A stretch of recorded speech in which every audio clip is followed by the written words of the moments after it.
दर्शकबिन नमस्कार। समय चक्रमा हार्दिक स्वागत छ। म कुलचन्द्र विष्ट। केही कानुन बडो अचम्मका हुन्छन्, जस्तो कि मदिरा बेच्न पाइन्छ, मदिरा पिएपछि मान्छेले होस गुमाउँछ भन्ने वैज्ञानिक रूपमा प्रमाणित छ। मदिरा बेच्न पाइने, सेवन गर्न पाइने, होस गुमाउन पाइने, तर होस गुमेका बेला गलत कार्य भयो भने होस गुमाएको थिएँ अनि यस्तो भयो भनेर उम्किन चाहिँ नपाइने। यस्तै नियम जुवा तासमा पनि लागू हुन्छ। तास किन्न पाइन्छ, बेच्न पाइन्छ, तर पैसाको हार्जित हुने गरी खेल्न चाहिँ पाइन। बिना पैसाको तास मान्छेले अपवाद बाहेक खेल्दैनन्। यो कुरा सबैलाई थाहा छ, तर कानुन नै यस्तो छ। सधैँ चाहिँ यसपटकको चाडपर्वमा पनि तास खेलिरहेका जुवाडेहरू समातिए। समातिनेमा केही राजनीतिक दलका नेता पनि थिए। यो हेरौँ। समाजलाई दिशा निर्देश गर्ने राजनीतिक नेतृत्वलाई समाजका अगुवा मान्ने गरिन्छ। अगुवाको काम अरूलाई राम्रो बाटो देखाउने हो, तर कहिलेकाहीँ राजनीतिक नेतृत्व जुवाको खालमा भेटिन्छन्। कहिले बलात्कारको बात लागेर झ्यालखाना पुग्छन् त कहिले आफ्नै स्वकीयकी पत्नीसँग रङ्गे हात भेटिन्छन्।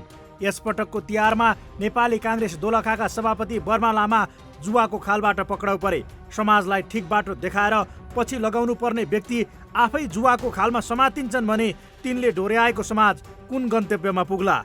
बौद्धस्थित नयाँ बस्तीबाट पक्राउ परेका लामा सहितको टोलीबाट 6 लाख रुपियाँ पनि बरामद गरिएको प्रहरीले जनाएको छ भने जुवा खेलाउने सागर लामा भने फरार भए। फ्ल्याट नै भाडामा लिएर जुवा खेलाउने गरेको प्रहरीको भनाइ छ। यही हप्ता चागुनारायण नगरपालिका 8 सुडालपुरी गाउँ स्थित मणिनामपुरीका घरमा जुवा खेलिरहेका 15 जनालाई प्रहरीले पक्राउ गर्यो। उनीहरूबाट नगद 12,43,780 रुपियाँ पनि बरामद भएको छ। जुवा हामीले लगभग 100 भन्दा धेरै जुवाहरू समातेको अवस्था, खास गरी अब चाडपर्व लक्षित विशेष सुरक्षा योजना लागू भएपछि जसरी दसैँकोदेखि अहिलेको उसमा गर्दाखेरि लगभग हामीले 16वटा जति जुवा समातिसकेको अवस्था हो होइन। यसमा लगभग अब के अरे पक्राउ सङ्ख्या भन्नुपर्दाखेरि 209 जना यो दसैँदेखि अहिलेसम्मको टोटल हो होइन। र खास गरी अब यो तिहार र दीपावलीको अवसरमा चाहिँ हामीले लगभग 3टा जुवाहरू हामीले समात्यौँ। यसमा चाहिँ लगभग 40 जना व्यक्तिहरू हामीले पक्राउ गरेका छौँ र यसमा चाहिँ 12,39,303 रुपियाँ हामीले बरामद गरेको अवस्था छ। प्रहरीका अनुसार पक्राउ पर्नेमा राजनीतिक दल सम्बद्ध केही युवा नेता र पत्रकार समेत छन्। यसअघि पनि चागुनारायणबाट केही युवा नेता सहितलाई प्रहरीले पक्राउ गरी 9,000 धरौटीमा रिहा गरेको थियो। काठमाडौँ उपत्यकाबाट मात्रै दसैँ तिहारको बीचमा 209 जना जुवाडे पक्राउ परेका छन्। तिहारको 3 दिनमा मात्रै 40 जुवाडे पक्राउ परेका छन् भने जुवा तास सहित 12,39,300 रकम पनि प्रहरीले बरामद गरेको छ। यी त केही प्रतिनिधि घटना मात्रै हुन्। पछिल्ला घटना हेर्ने हो भने समाजका लब्ध प्रतिष्ठित कुलतकै रूपमा जुवा खेल्नेदेखि मनोरञ्जनका लागि खेल्ने समेत प्रहरीको फन्दामा परेका छन्। जुवाको खालबाट समातिएपछि सामाजिक प्रतिष्ठामा आँच आउने निश्चित जस्तै हुन्छ, तर दण्ड सजायको दृष्टिले यो कसुर सामान्य जस्तो लाग्छ। एउटा रमाइलो गर्ने हिसाबले, पारिवारिक हिसाबले जुन जुवाहरू एउटा मनोरञ्जनको हिसाबले खेल्ने एउटा पार्ट छँदैछ, तर अब ठुलो रकम राखेर जुवा खेल्ने र ठुलो के अरे त्यसमा चाहिँ के अरे हारजितको जुन अवस्था त्यहाँ सिर्जना हुन्छ, यो चाहिँ एउटा खास के भने अब एउटा अपराधकै रूपमा लिइन्छ होइन। यो चाहिँ जुवा ऐन अन्तर्गत कारबाही हुने गर्छ। तास खेल्ने र खेलाउनेलाई प्रहरीले पक्राउ गर्दै आए पनि बिक्री वितरण भने खुलमखुल्ला भइरहेको छ। देशमा भन्सार नै तिरेर वर्षनी करोडौँ रुपियाँको तास आयात हुँदै आएको छ। कतिपय पूर्व प्रहरी अधिकारीहरू जुवा तासलाई समाजले अपराध नमान्ने तर कानुनले मान्ने खालको दोहोरो चरित्र रहेको समेत बताउँछन्। यो मामिला मेजर पुलिसिङको विषय नभएकोले यतातिर प्रहरी व्यस्त हुँदा अन्य अपराध अनुसन्धानका विषयमा कम ध्यान पुग्ने हो कि भन्ने चिन्ता केही विज्ञहरूले गरेका छन्। यो कोर इस्यु होइन कि पुलिसको। हामी कता कता जुन हाम्रो कोर जुन अपराध अनुसन्धान लगायत जुन एरियाहरू छ त्योभन्दा बढी डाइभर्ट भइरहेको छ कमीहरू होइन। त्यसैले मात्रै भनेको तपाईँ एकचोटि रिभ्यू गर्ने हो कि यो जुन इस्यु छ नि, यो इस्युलाई रिभ्यू गरेपछि पुलिस सबै नै हलुङ्गो हुन्छ एउटा कुरा। र अर्को कुरा जुन मैले भने तपाईँको सुरुमा स्वविवेकका अधिकारको कुराहरू हुन्छ, स्वविवेकीय अधिकार पनि प्रस्ताइदियो भने सजिलो हुन्छ प्रहरीलाई भन्छु म त। जुवा तासको विषय कारबाही भन्दा पनि जनचेतनाबाट न्यूनीकरण गर्ने विषय भएको जानकारहरूको बुझाइ छ। प्रहरीको उच्च चासो बीच समाजमा जुवा तास खेल्नेको कमी छैन। समाजका लब्ध प्रतिष्ठित र अगुवा भनेकाहरूले जनचेतनाको अगुवाई गर्ने तथा यस्ता कुलत कम गर्नुपर्नेमा उनीहरू नै समातिनुले भने प्रश्न उठेको छ। नेता तथा पत्रकार जस्ता व्यक्तिहरू जो समाजकै रूपान्तरणमा सहयोगी बन्नुपर्ने हो उनीहरूले नै जुवातासलाई अँगाल्दा हाम्रो समाजको सामाजिक चेतनाको स्तरलाई प्रश्न पारेको छ। कानुनले भन्छ सम्पत्ति हार्ने वा जित्ने गरी बाजी थापेर संयोगका आधारमा खेलिने खेल नै जुवा हो। यही परिभाषालाई आधार मान्ने हो भने त चाडपर्वमा प्रत्येक जस्तो घरमा जुवा खेलिन्छ। कहाँ कहाँ नियन्त्रण गर्ने? वास्तवमा यो नियन्त्रणभन्दा बाहिर जाने विषयवस्तु पनि हो। कतिसम्म हारजित भएको खेल जुवा हो, कतिसम्मको खेल जुवा होइन भन्ने कानुनमा स्पष्ट छैन। सामान्यतया प्रहरीले घरभित्र मनोरञ्जनका लागि परिवारका सदस्यहरू मिलेर खेलिने तास वा कौडामा नजर लगाउँदैन। व्यवस्थित रूपमा जुवा खेलाइएको वा खेलिएको अवस्थामा छापा मार्ने गरेको देखिन्छ। थप प्रसङ्गसहित उपस्थित हुनेछौँ छोटो ब्रेकपछि।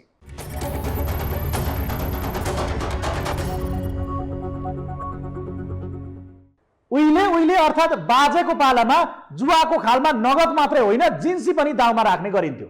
महाभारतको कथामा युधिष्ठिरले आफ्नो राज्य, 4 भाइ र सगौकी पत्नी द्रौपदीलाई समेत जुवामा दाउ लगाएर हारेका थिए। यदाकदा यो कलियुगमा पनि पत्नीलाई दाउमा राख्ने युधिष्ठिर भेटिन्छन्।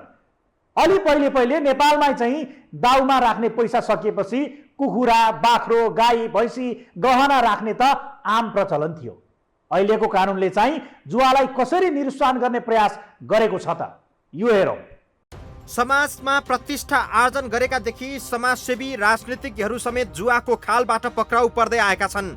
जुवा खेलिरहेको सूचनालाई प्रहरीले पनि राम्रै महत्त्व दिन्छ।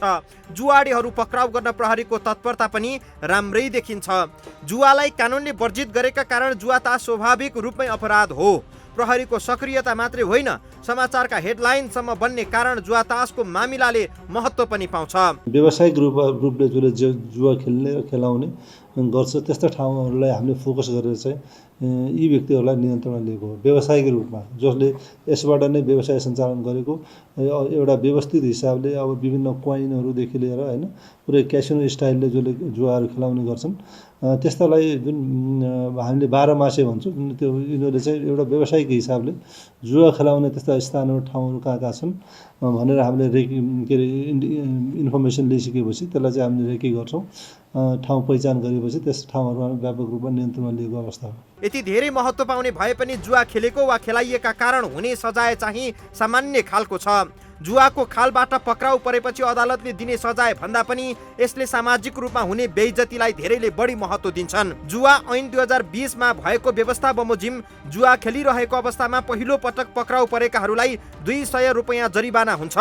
अदालतबाट दण्ड सजाय पाएका व्यक्तिहरू भविष्यमा सरकारी सेवा वा सार्वजनिक ओहदामा जान अयोग्य हुने भएका कारणले जरिवानालाई पनि उच्च महत्त्व दिने गरिन्छ। आर्थिक क्षयको दृष्टिले चाहिँ पहिलो पटक जुवा खेल्दा हुने सजाय भनेको 200 रुपैयाँ मात्रै हो। पहिलो पटक 200 जरिवाना तिरेर मुक्त भएको व्यक्ति दोस्रो पटक पनि जुवाकै खालबाट पक्राउ परेमा निजलाई 1 महिनादेखि 3 महिनासम्म कैद सजाय हुन सक्छ।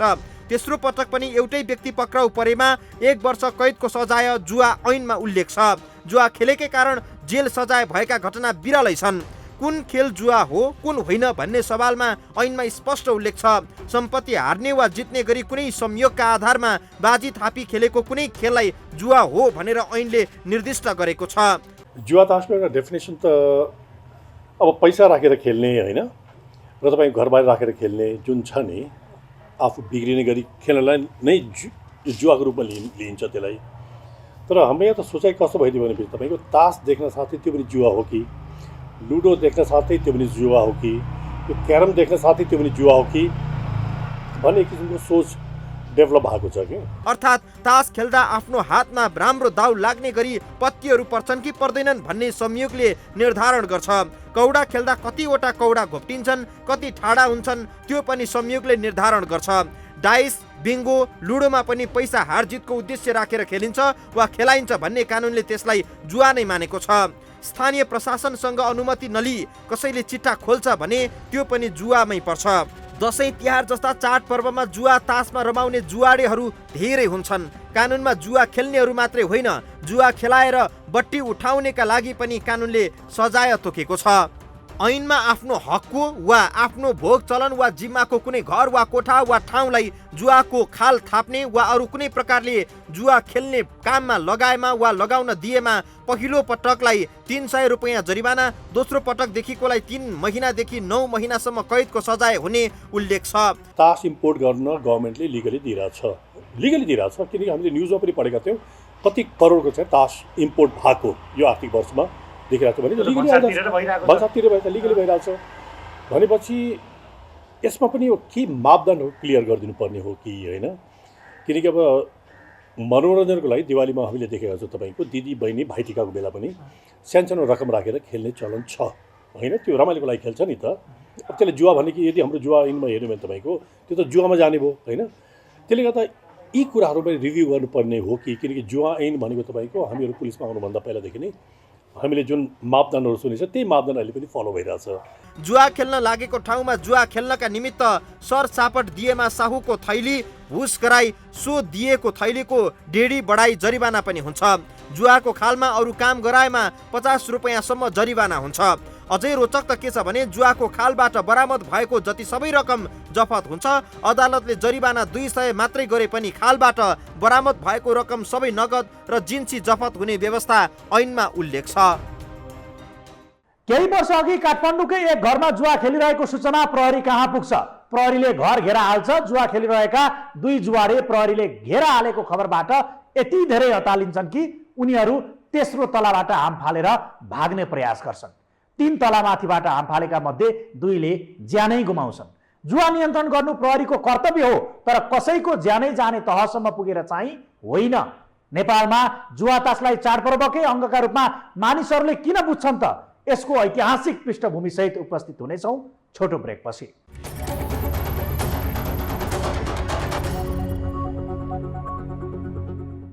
राणा शासन हुँदा नेपालमा सरकारले समय र ठाउँ हेरेर जुवा फुकुवा गर्थ्यो। सामान्यतया दशैंको कोजागत पूर्णिमाको दिन र तिहारमा लक्ष्मी पूजादेखि भाइटिकासम्मको 3 दिन जुवा फुकुवा गर्ने सरकारले नै निर्णय गर्थ्यो।